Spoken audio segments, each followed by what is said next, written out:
Olá, pessoal. Bom, hoje nós vamos continuar o nosso assunto sobre os cromossomos, o núcleo, e hoje eu vou comentar sobre a clonagem, tá bom? Vamos lá. Então, assim, para recapitular, eu falei na outra aula para vocês que tem o DNA, ele se espiraliza em torno dos nucleossomos, né, que são 8 estonas, e cada vez vai espiralizando mais até formar o cromossomo. Então, aqui é a eucromatina, que os genes estão ativos e ela vai continuar se espiralizando. E aqui já é a heterocromatina, que já está próxima aqui da formação do cromossomo, que aí os genes já estão inativos e pararam de espiralizar, tá? Então, aqui no DNA, por exemplo, aqui é um trecho de DNA que tem uma sequência de um gene. Então, pensa que aqui está cheio de trechos de vários genes. Tudo bem? Então, o que é o genoma? É a informação genética de toda a célula, de toda essa sequência de genes que estão lá no DNA que eu mostrei para vocês. Organismos diploides, nos organismos diploides, ou seja, os que têm cromossomos homólogos, né, que veio um do pai e um da mãe, então são chamados de organismos 2N, né, tem 2 cromossomos para cada característica.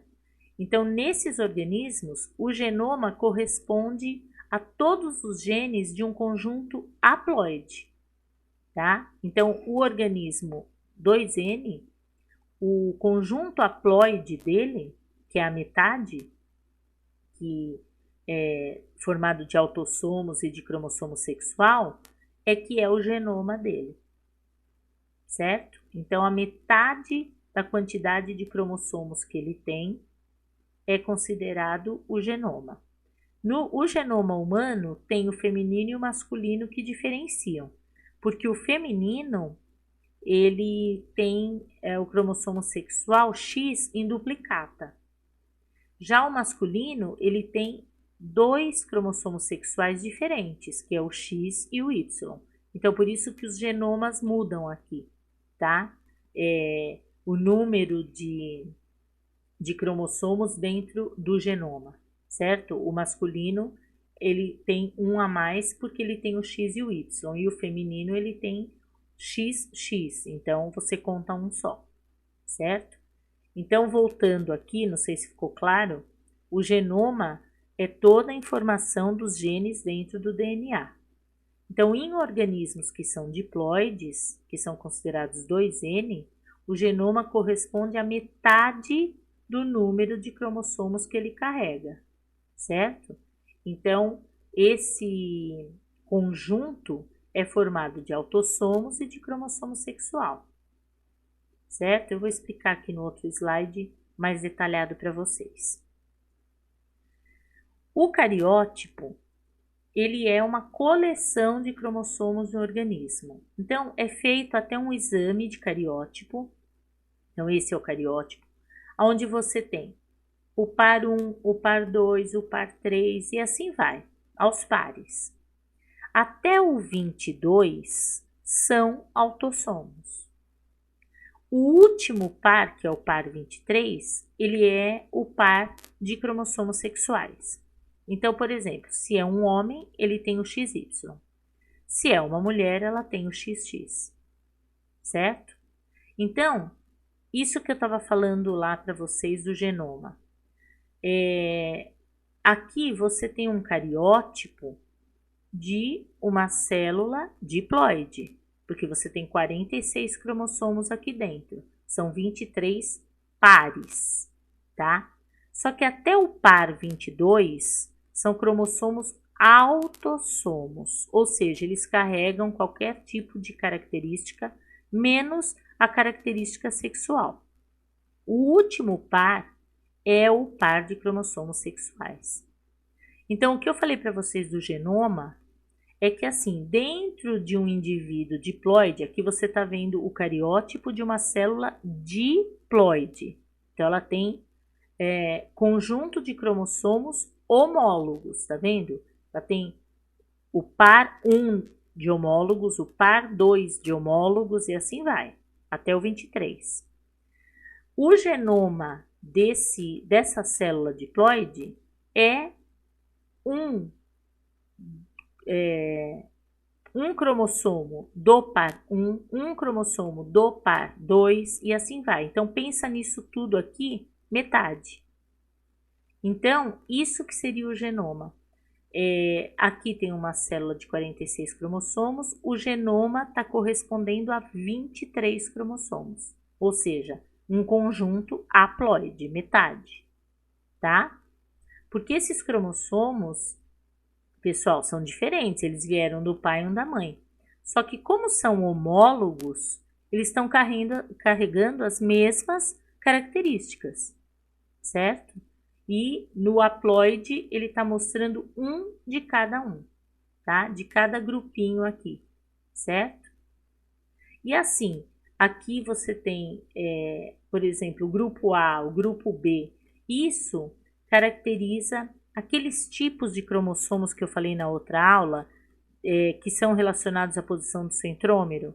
Então, se é metacêntrico, submetacêntrico, acrocêntrico, telocêntrico, aqueles cromossomos é que caracterizam aqui essa organização do cariótipo. Tudo bem? Então, deixa eu explicar aqui para vocês os cromossomos sexuais e os autossomos. A fêmea é XX. Então, lá no ovócito 2, da maioria dos mamíferos, esse ovócito só tem um X, certo? O macho é XY. Então, os espermatozoides dele carregam o X, ele tem espermatozoide com X e ele tem espermatozoide com Y, que é diferente da fêmea, que o ovócito dela, o ovócito 2, carrega sempre X. Gente, ovócito 2, porque não é óvulo. Esse ovócito vai ser chamado de óvulo só no momento que ele tiver a junção com o espermatozoide. Por isso que eu estou falando ovócito, tá? Os outros cromossomos são os autossomos. Então, pensando lá no cariótipo, estes daqui, X na mulher e X ou Y no homem, fazem parte daquele par 23 do cariótipo.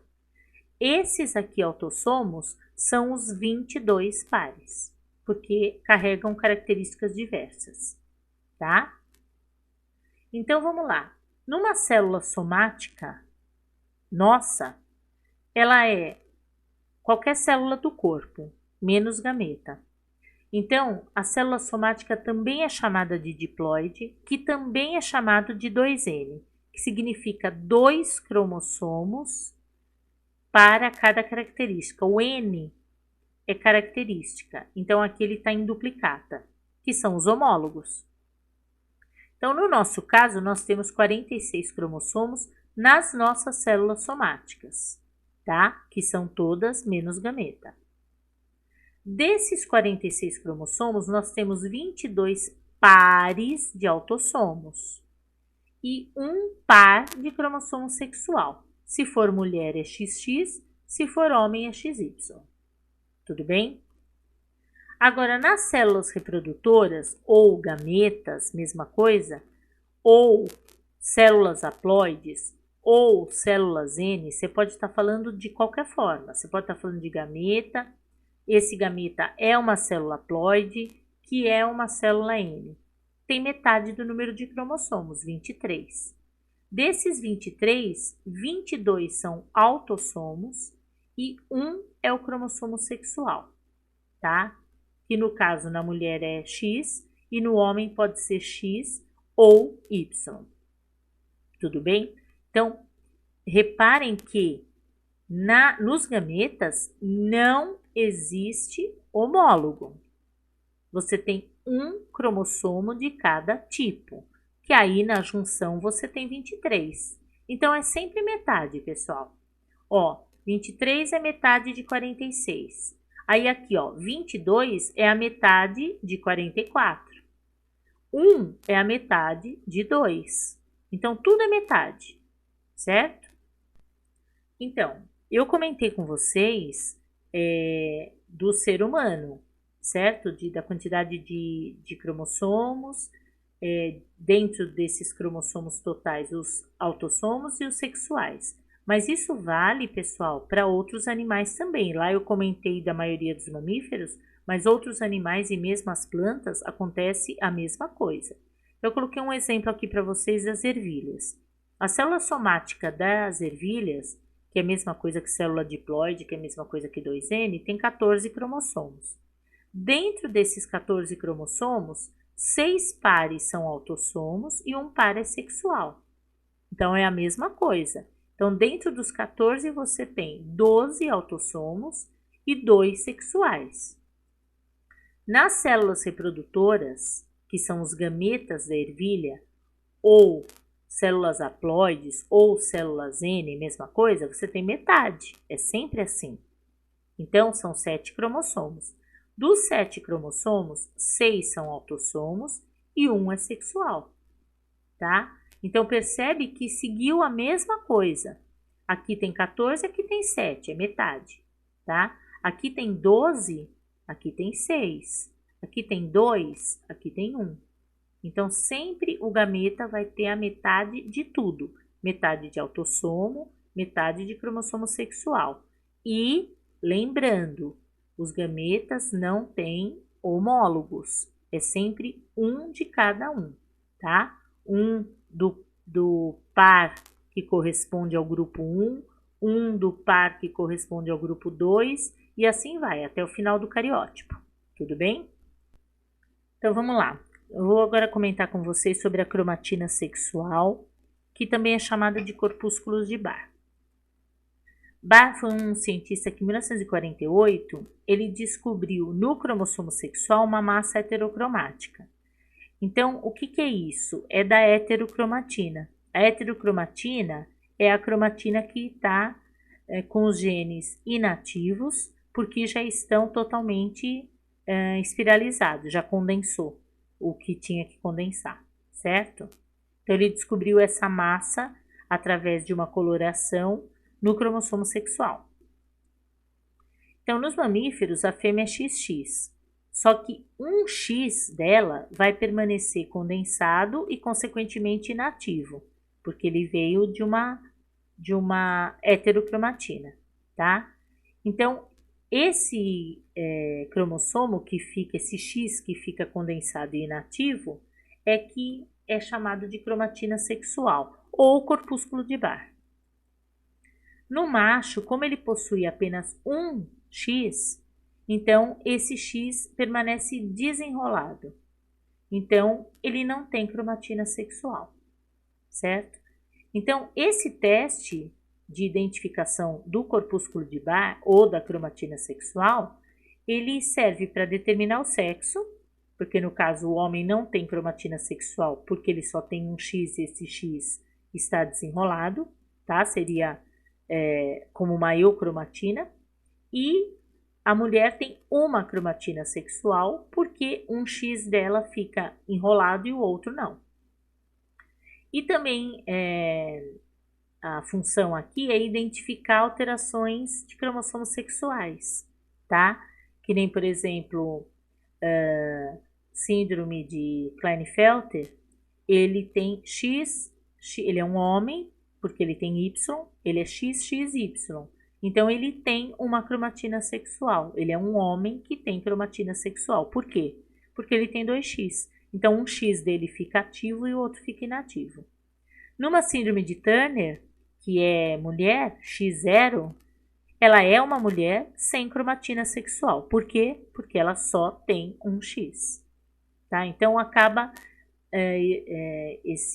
essa coloração acaba identificando algumas alterações, algumas síndromes relacionadas a cromossomos sexuais. Então, olha aqui, isso é uma célula interfásica, ou seja, fora de divisão, ela não está se dividindo. Então, a massa de cromatina aqui, que seria a heterocromatina, porque ela está totalmente espiralizada, ela fica corada assim, ó. Então, isso não acontece numa célula sexual, onde está trazendo o cromossomo sexual, no homem, tá? A não ser em síndromes, como eu falei para vocês. Mas pensando aqui numa pessoa normal, acontece isso. Cora, essa parte condensada, que seria um X que está condensado, o outro X não. E nos homens, o único X que ele tem está descondensado. Então, não tem essa coloração, tá? Agora eu vou falar para vocês sobre clonagem. Então, tem a clonagem natural, que é através da reprodução assexuada de unicelulares, né? Por exemplo, bactérias, alguns protozoários, e plantas também, né? Que se reproduzem assexuadamente. Então, por exemplo, plantas que a raiz acaba se entrando, penetrando na terra e formando uma nova muda sem que tivesse acontecido nenhuma fecundação, tá? Então, em algumas plantas acontece esse tipo de reprodução, né? E nos unicelulares isso é comum, né? Bactéria, protozoário. Então, isso seria uma clonagem, porque os descendentes são idênticos ao que deu origem a eles. Uma outra clonagem é feita por transferência de núcleo, né? Que também é chamada de uma clonagem por transferência ou uma clonagem reprodutiva, é a mesma coisa. Então, um exemplo aqui famoso foi da ovelha Dolly, que ela nasceu em 1996 e ela morreu em 2003, que ela teve que ser sacrificada por problemas que ela teve, problemas de saúde, porque na verdade quando ela nasceu, ela já nasceu ela teve um envelhecimento precoce. Então, em 2003 ela estava doente e eles acharam melhor sacrificá-la porque ela ia sofrer muito, né? E o que aconteceu? Foi herdado o DNA mitocondrial da ovelha que foi retirado o núcleo, né? Então foi herdado só o DNA da mitocôndria, porque o núcleo foi removido, certo? Então vou explicar aqui para vocês. Teve lá o animal que foi removido as células, no caso aqui da Dolly, foi célula mamária que foi removida dessa ovelha, né? E removendo o núcleo, ele é que traz toda a informação do DNA, está dentro do núcleo, certo? Então, extraiu o núcleo dessa célula mamária.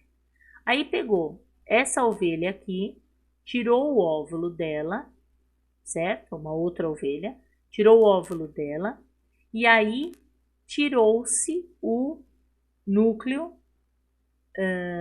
desse óvulo. Então, a ideia foi o quê? Pegar o núcleo dessa daqui e implantar neste óvulo. Porque só que esse núcleo era o núcleo de uma célula mamária. Então, eles pegaram esse núcleo para implantar no óvulo desta outra ovelha. Então, o DNA que está nesse óvulo é o DNA da mitocôndria, isso que eu comentei lá, tá? E o DNA dessa daqui está dentro do núcleo que vai ser implantado aqui, tá? Então, eles implantaram e eliminaram uma descarga elétrica aqui, porque pensa, esse núcleo vai ter que ser ativado num óvulo. Ele veio de uma célula mamária de uma outra ovelha. Então, eles descarregaram uma corrente elétrica aqui para que ele começasse a fazer a função dele de núcleo, né? Que seria o quê? Controlar toda a divisão celular desse óvulo e para formar um embrião, no caso. Então eles pegaram essa fusão aqui, tá? Da célula do núcleo da célula mamária de uma ovelha com o óvulo de outra ovelha e juntaram e implantaram nesta ovelha que foi portadora desse óvulo aí, consequentemente foi uma mãe de aluguel, porque colocaram nela, né, fizeram esse transplante, então esse embrião aqui foi transplantado e ela gerou esse embrião. E esse embrião foi a Dolly, tá? Desenvolveu e aí nasceu essa cópia idêntica àquela ovelha que foi retirado a glândula mamária. Então, na verdade, o DNA que promoveu o desenvolvimento da Dolly veio não veio de um óvulo, né? Veio de uma célula mamária, certo? E por aí eles chegaram à conclusão até que a Dolly envelheceu precocemente porque ela carregou um DNA de uma célula de uma ovelha já adulta, né? Uma célula adulta, não foi o início de tudo, células embrionárias, células do gameta, não foi nada disso. Veio de uma célula mamária, tá?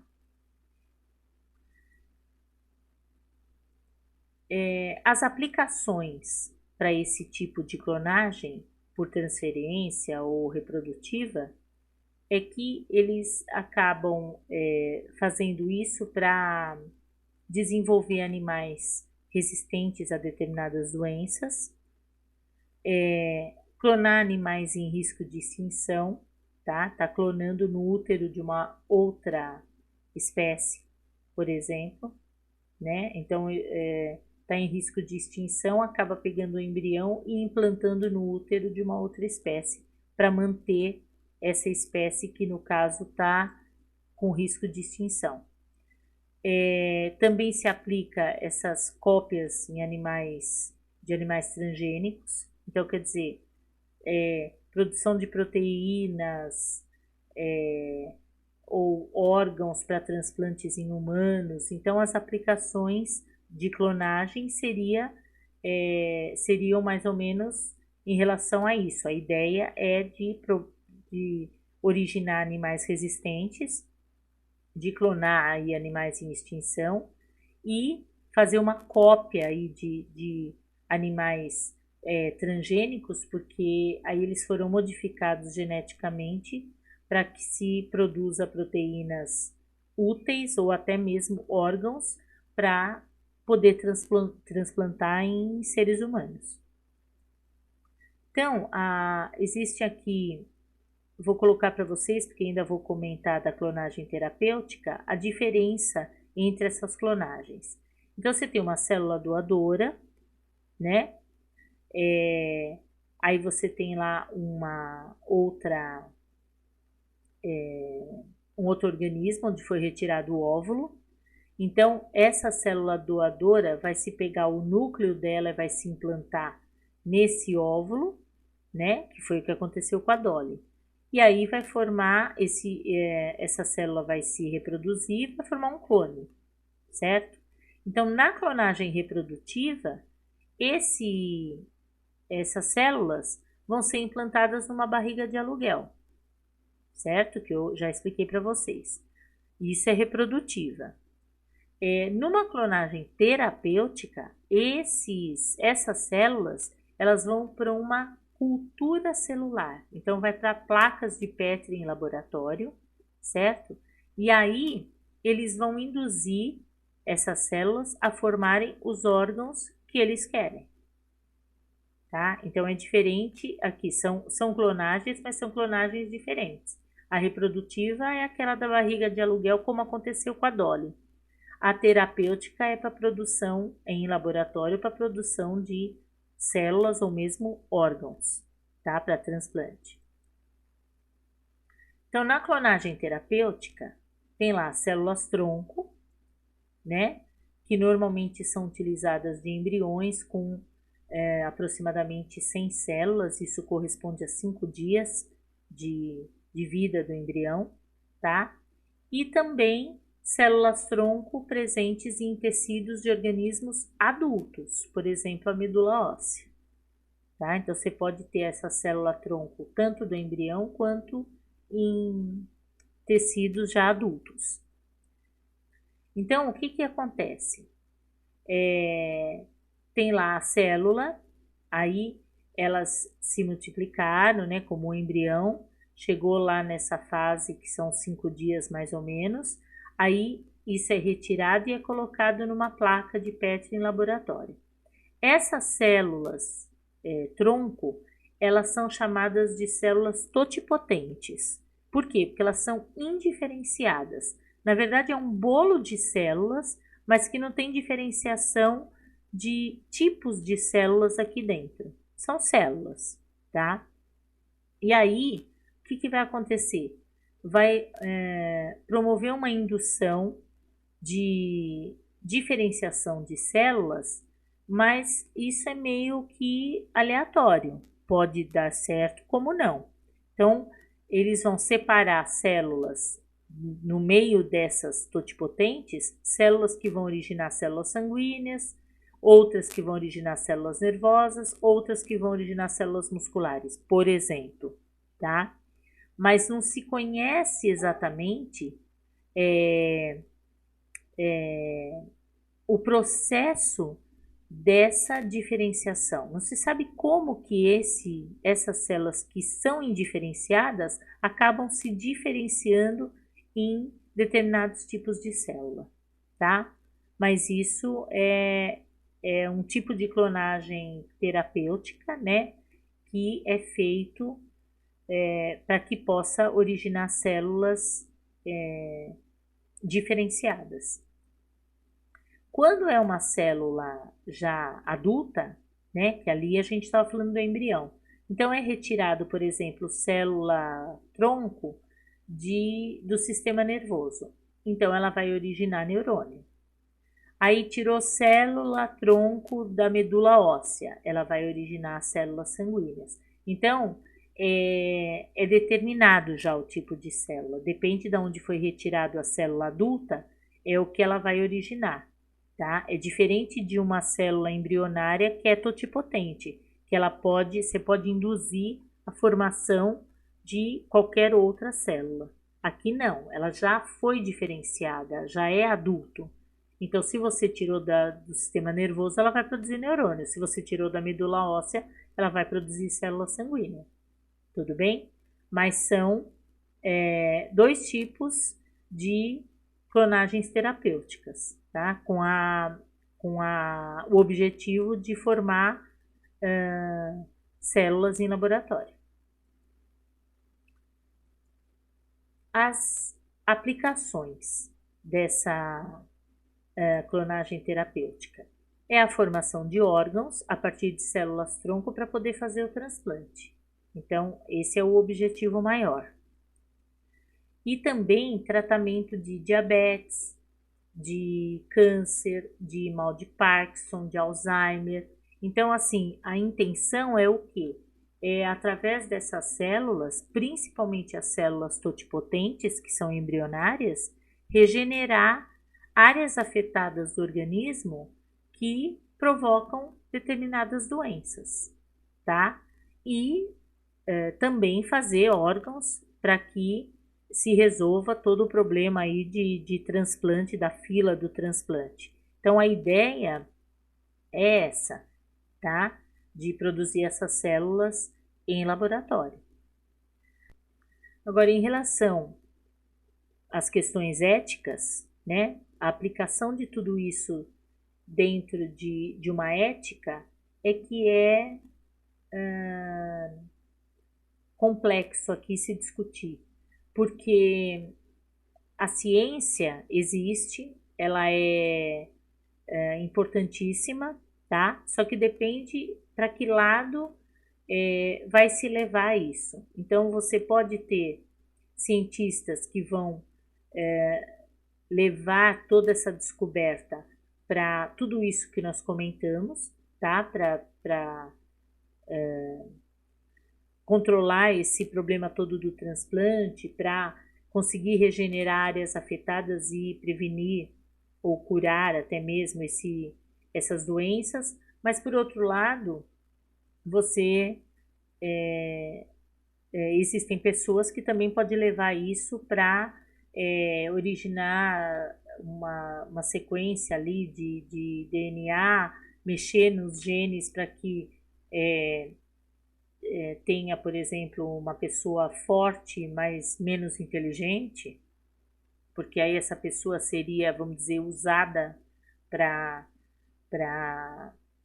determinados tipos de trabalho, entende? Ou até a escolha de, é um olho azul, não quero castanho, quero azul, enfim, a descoberta existe e ela é muito importante, mas depende de como se leva isso, né? Que tipo existem seres humanos diferentes ali, onde uns vão levar para um lado e outros vão levar para o outro. Então, esse é o grande problema. Depende para que lado se leva. Então, aí que entra a ética nesse sentido, né?